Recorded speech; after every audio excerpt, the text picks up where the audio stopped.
জায়গায় বাইতুল মাল সম্পাদক আছে, আপনারা হয়তো জানা আছে কিনা।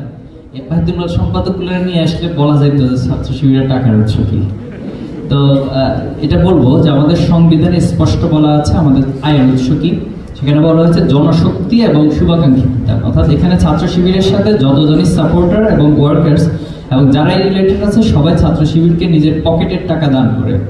আশা করি আপনিও দান করেন মিস্টার ফরহাদ। যেহেতু আমি মডারেটর ভূমিকা, এখন প্রশ্ন হচ্ছে যে ফরহাদ ইনকাম করেন কিনা, এটা একটা কোশ্চেন।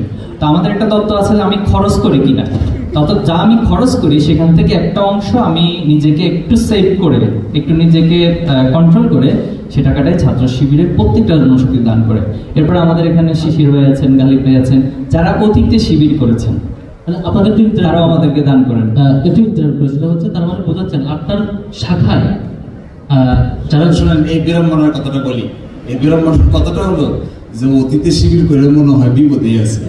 কারণ প্রতি মাসের 5 তারিখ আসলে বলে এটা হয় 10টা জায়গা থেকে ফোন আসে, ভাই আমার এটা দরকার, আরেকজন বলে আমার এটা দরকার, আরেকজন বলে আমার এটা দরকার। অবশেষে বোঝা কঠিন যে আসলে আমার দরকার আগে মিটাবো না তার দরকার আগে। শিশির ভাই যেটা বলছেন, উনি যখন রানিং ছিলেন উনিও ঠিক সেম কাজটাই করতেন। আমরাও শিখতে একই কাজের কথা। আমার এখনো মনে আছে ঢাকা বিশ্ববিদ্যালয়ের রেফারমান হলে আমি থাকতাম, তখন ঢাকা এই ইন্ট্রুডিং আমার এই ঢাকা বিশ্ববিদ্যালয়ের এই এফারমান হলের গেট থেকে মতিঝিল যেতে তখন 12 টাকা রিক্সা ভাড়া ছিল, 12 টাকা। আমি যেতাম হলো জনতা ব্যাংক টাওয়ারে। জনতা ব্যাংক টাওয়ারে আমাদের 5 জন সুদী ছিল, আমি নিজেও একজন এফারমান হলের বাইতুল মাল সম্পাদক ছিল। তো যখন যেতাম এরপরে আমাকে বলা হলো আপনি 12 টাকা খরচ করে রিক্সা ভাড়া দিয়ে বাইতুল মাল আনতে যান, আবার 12 টাকা দিয়ে আসেন, 24 টাকা তো খরচ, বাইতুল মাল পান কত? আমি হিসাব করে দেখলাম সব মিলে আয় হলো 326 টাকা। তো আমাকে বলা হলো আর রিক্সায় যাওয়া যাবে না, এখন বাসে অথবা টেম্পোতে যাইতে হবে। তারপরে আমি নীলক্ষেত থেকে সেই লক্কর বাসে উঠে গিয়ে নামতাম এবং সারাদিন ঘুরে ফিরে 326 টাকা। কোনোদিন আমার মনে আছে একজন সুদী ছিলেন যিনি একাই 100 টাকা দিতেন। ওই বাবা 100 টাকা, তখনকার দিনে 100 টাকা মানে বিরাট ব্যাপার। এটা নিয়ে কষ্ট করে আসতাম, আবার শিবিরকে বুঝিয়ে দিতাম। আপনি এখন কয় টাকা দেন? এখন আমি এই কয় টাকা দেই, তখনকার দিনের 100 টাকার যে ভ্যালু ছিল 20 বছর আগে তার রূপান্তর করে যা হবে তার চেয়ে বেশি দিই।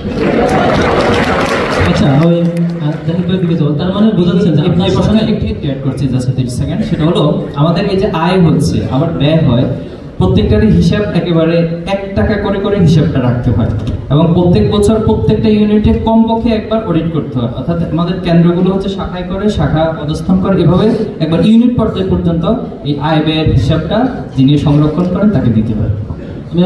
তার মানে হচ্ছে আপনার সাপোজ আপনি একটা বিশ্ববিদ্যালয়ের বা একটা হলের দায়িত্বে আছেন, তার মানে এটা প্রুফ করে যে আপনি আপনার আগের যত শিবির করতে সবাই এরকম ডিস্টার্ব করে ফোন দিয়ে। না, এটা তো ডিস্টার্ব না, এটা ভালোবাসা। তবে মানে এটা অ্যাপ্রিসিয়েট করতে হয়, সেটা হচ্ছে শিবির তার লোকদের কাছ থেকে টাকাটা নেয়, বাইরের অন্তত কোনো স্ট্যান্ড থেকে অথবা কোনো দোকান থেকে চালাবাজি করে। এটা অ্যাকচুয়ালি আমি অ্যাপ্রিসিয়েট করবো এটা শুনতে। অডিট সিস্টেমটা কি ঠিকঠাক যেভাবে বলছেন সিরিয়াসলি মেনটেনেন্স করা, এটা কি রেগুলার হয় নাকি? আমাদের মানবীয় যোগ্যতা যতটুকু ক্যাপাসিটি আছে সর্বোচ্চটুকু দিয়ে অডিটটা করা হয় এবং অডিট রিপোর্ট মেনটেন করা হয়। অডিট রিপোর্ট নিশ্চয়ই, অসংখ্য ধন্যবাদ। আমরা চলে যাবো সর্বশেষ প্রশ্ন। আমরা এরপরে অনেকগুলো প্রশ্ন আছে যেগুলো অডিয়েন্সের পাশাপাশি